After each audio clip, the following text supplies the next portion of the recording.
কিশোরগঞ্জ ২ কটিয়াদি পাকুন্দি আসনটি দীর্ঘদিন ধরে বিএনপির ঘাঁটি হিসেবে পরিচিত। আসন্ন ত্রয়োদশ সংসদ নির্বাচনে এ আসনে বিএনপির অন্তত ৯ জন মনোনয়ন প্রত্যাশী মাঠে সক্রিয় ছিলেন। তবে মনোনয়ন পেয়েছেন পাকুন্দিয়া উপজেলা বিএনপির আহ্বায়ক অ্যাডভোকেট জালাল উদ্দিন। তিনি জন্মসূত্রে পাকুন্দিয়ার বাসিন্দা। বিষয়টি ভালোভাবে নেননি কটিয়াদি উপজেলা বিএনপির তৃণমূল নেতাকর্মীরা। তাদের দাবি, কটিয়াদি পাকুন্দিয়া উপজেলা বিএনপির তৃণমূল নেতাকর্মীদের প্রত্যাশা অনুযায়ী প্রার্থী মনোনয়ন হয়নি। নির্বাচনে এর প্রভাব পড়বে। যাচাই বাছাইয়ের মাধ্যমে বিএনপির হাইকমান্ড নতুন করে প্রার্থী মনোনয়ন দেবে বলে বিশ্বাস তাদের। এজন্য প্রার্থী পরিবর্তনের দাবিতে তারা আন্দোলন চালিয়ে যাচ্ছেন। বিস্তারিত থাকছে প্রতিবেদনে। নিন মজাদার গোলমার্ক পপ, কুড়মুড়ে বাইটে ফুরফুরে লাইফ। এই আসনটিতে আঞ্চলিকতার টান একটি বড় ফ্যাক্টর বলছেন তৃণমূলের নেতাকর্মীরা। কিশোরগঞ্জ ২ আসনে মোট ভোটার ৪,৯৩,৮০৪ জন। পাকুন্দিয়ার তুলনায় কটিয়াদি উপজেলায় প্রায় ১ লাখ ভোটার বেশি। আঞ্চলিকতা বিবেচনায় এখন এই ভোটাররা মুখ ফিরিয়ে নিলে বিএনপির প্রার্থীর জয়ী হওয়া কঠিন হয়ে যাবে। তারা মনে করছেন, এলাকার জনমানুষের নেতা জেলা বিএনপির যুগ্ম সম্পাদক শহীদুজ্জামান কাকুনকে প্রার্থী করা হলে এই আসনে বিএনপির জয় সুনিশ্চিত। কারণ সুইডেন প্রবাসী এই নেতা প্রবাসে থেকেও বিপদ আপদে সবসময় স্থানীয় নেতাকর্মীদের পাশে থেকেছেন।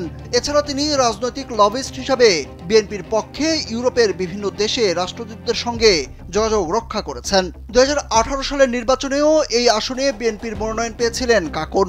এবারও তাকে প্রার্থী করা হলে দলীয় সব ভেদাভেদ ভুলে তৃণমূলের নেতাকর্মীরা ঐক্যবদ্ধভাবে তার হয়ে কাজ করবেন। নেতাকর্মীরা বলছেন, কটিয়াদির সাধারণ মানুষের কাছে জালাল উদ্দিন অপরিচিত মুখ। নেতাকর্মীদের সঙ্গেও তার কোনো যোগাযোগ নেই। তৃণমূল নেতাকর্মীদের মনের মতো প্রার্থী হয়নি।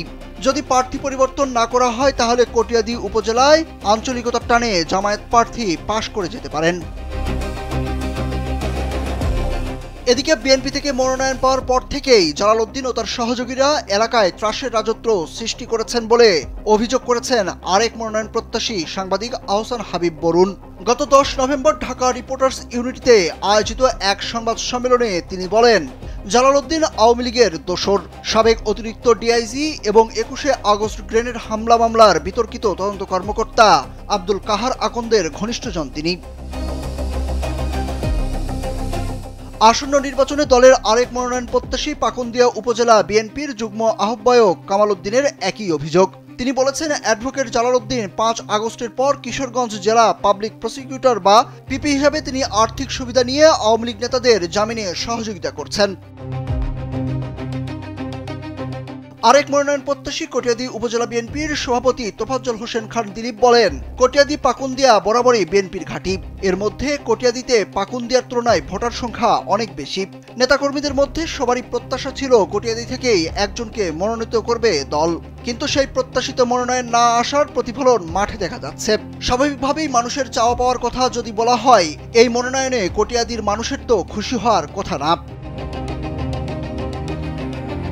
এছাড়া এই আসনে বিএনপির সাবেক এমপি আখতারুজ্জামান রঞ্জনও প্রকাশ্যে জালাল উদ্দিনের বিরোধিতা করে চলেছেন।